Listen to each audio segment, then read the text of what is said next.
Hi, I'm Cameron. This is Stina, that's Suki, and that's Bramble. We've been renting flats most of our lives, and now in our early 40s we finally managed to buy our forever home. It's not much, only a fifth of an acre, and it's seen far better days, but it's our little piece of rural southwest Scotland. We're excited to start its transformation into a cosy cottage and food forest garden that we know it can become. So welcome to Bramble Cottage. A lot of our plans had to be changed this week because we actually hit a bit of a heating emergency with the pressure dropping on the heating system and what appears to be an oil leak. We'll come back to that a little bit later in the video. Thankfully, we've already been making changes to the system and improving efficiencies, including the restoration of the stove in the living room, which some of you were very interested in seeing more of.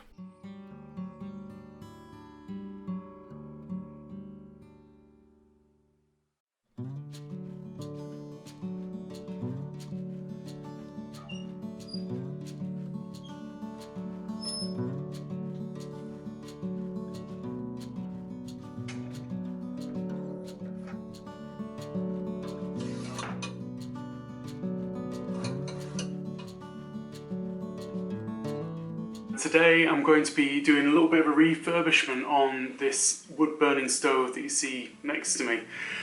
It looks in reasonably good nick. There are a few things wrong with it which we'll be able to see as we go through. Some of the main things that are wrong with it are things like the fire brick at the back is completely broken up, completely useless, not doing its job at all. And also something which isn't so clear in the video there is the baffle, or the throat plate, is completely destroyed. Now this wood burning stove has got some evidence of overfiring, and if you don't know what overfiring is, that is when the fire burns too hot and creates a little bit of warping. Right, so first things first, we're going to take a few bits and pieces out of this and give it a bit of a clean up and a tidy round.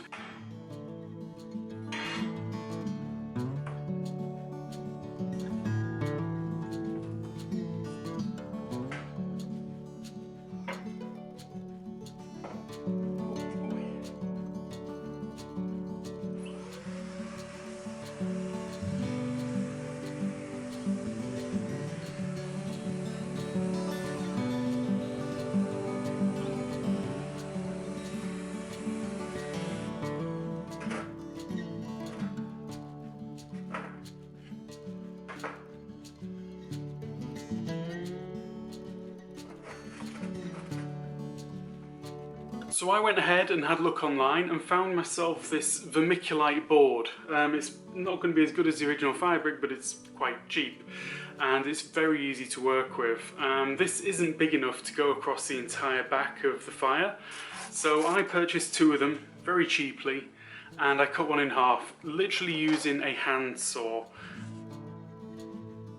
We're going to test the seal on this. How well sealed is this door? This is really clear and evident is this. I should not be able to place a piece of paper in there and just slide it around. Gosh, they were loose. They were barely held in at all.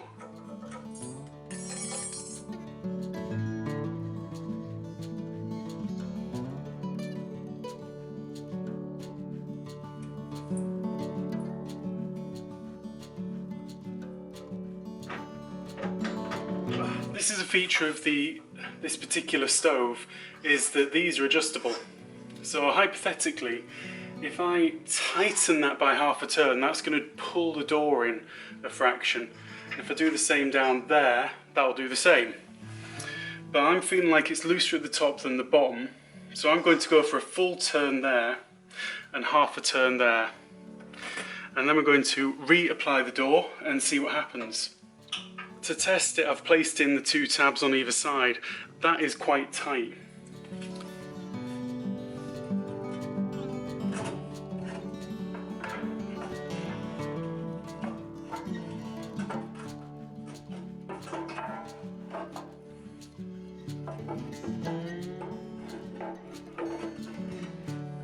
Just to give an idea of the old baffle on the left and the new baffle on the right, Yeah, there's no comparison.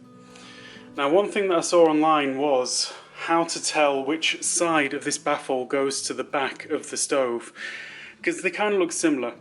Now, the idea is that if you place it on its rocking point like that, the fulcrum I guess, and you let it go, it's going to fall one way. The way that it falls is the piece that goes to the back of the stove. So this one goes against the back of the stove, that one goes to the top. These are the fire bricks for the sides. They're actually looking good nick. I'm sort of tempted to switch them over so that this one goes to that side and the other one goes to this side, so that the side which has clearly been getting a brunt of the work goes on the inside for a bit, and then we get this sort of nice, smooth, semi-clean side. So I had a look at the glass here, and the glass is actually not too bad. Once I placed it back in, it's not so wobbly. So it may have just been that these screws were a little bit too loose.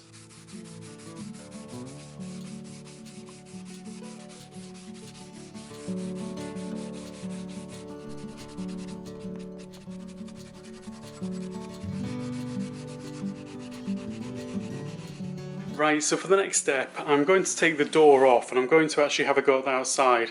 But I have a sponge, what's the word? A sponge sandpaper block, I guess. So it's a little bit squashy, it means it's going to get around corners quite nicely. So I'm just going to give this whole thing a once over with this. It's very fine grit, I think it's around about 200 grit. I say very fine, it's quite fine. And I'm hoping that'll just take off most of the stuff there. So this is a little bit of an experiment, we'll see how we go.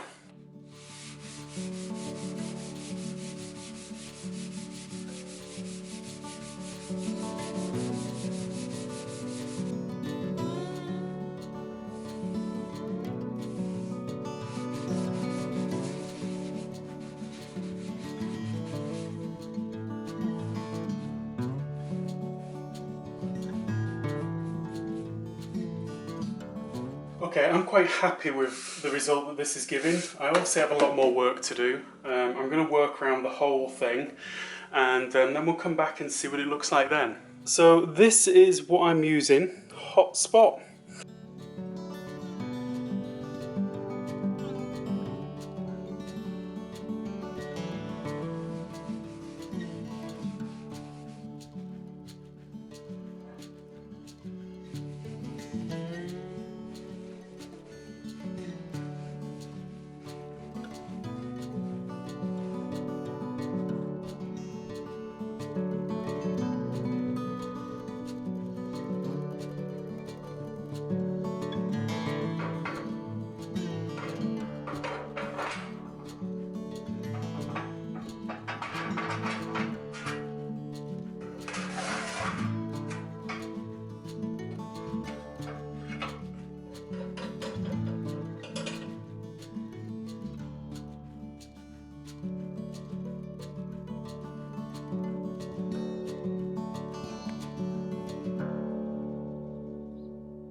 At the beginning of the video I mentioned that we were having some heating problems.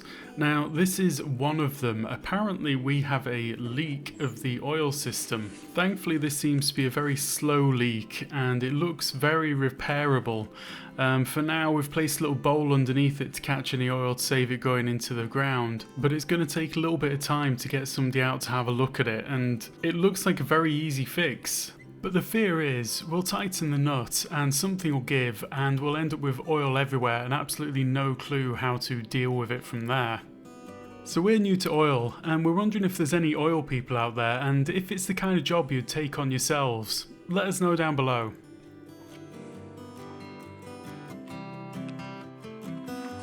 So we said we're new to oil and we weren't kidding. We don't know how quickly the oil goes down and there's no gauges on this tank. So we've adopted the long stick with a piece of string round the wrist method. So far we haven't lost the stick, and we're doing this regularly to make sure that we've still got some oil for heating and we're not running out.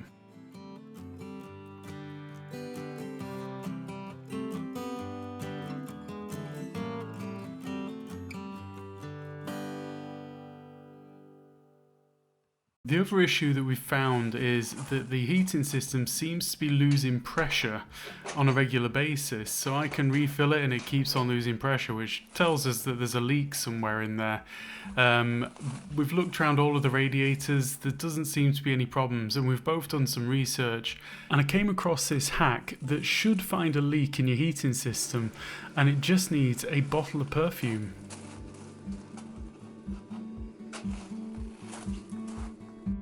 So the basic idea with this hack is to add something really smelly to the radiator system so that wherever the leak is starts to smell, essentially.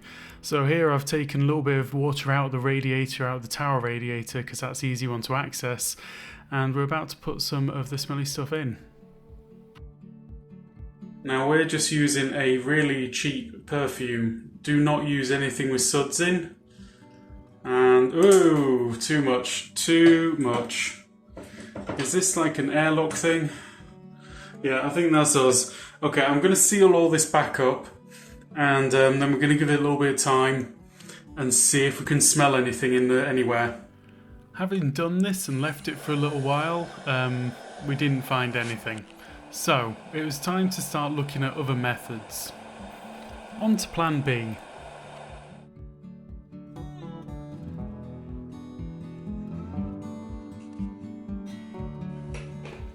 And this is plan B. Basically, this is a substance which you put into your heating system, which when it comes across a leak, it fills the hole. So it sounded absolutely perfect.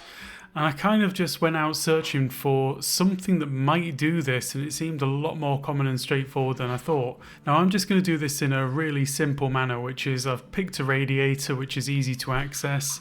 I need to remove around about 600 millilitres of water, which I think is about 1.5 pints, and then I add in the 600 millilitres of this Ferox stuff and seal everything back up. It's that simple.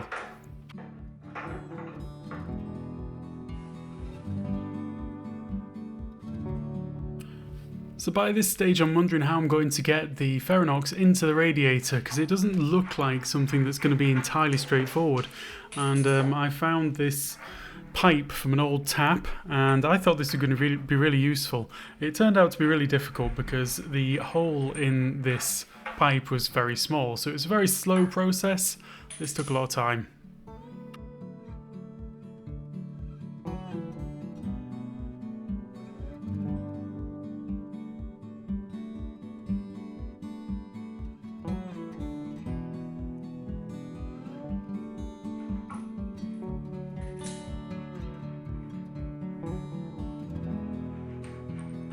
That is the job done.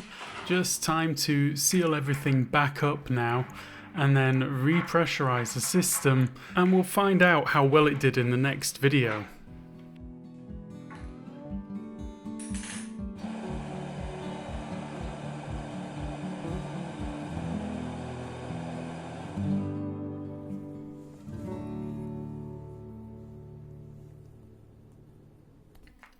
So we're now 2 weeks on from the stove refurbish, and we've been using it quite a lot and it's working really well. We've just got a couple of minor problems.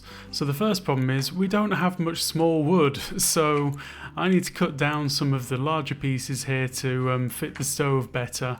The other problem is we seem to be getting a lot of soot on the glass, which we think is to do with the air wash system, and we believe it's probably not drawing enough air through from underneath to get the air wash system going properly.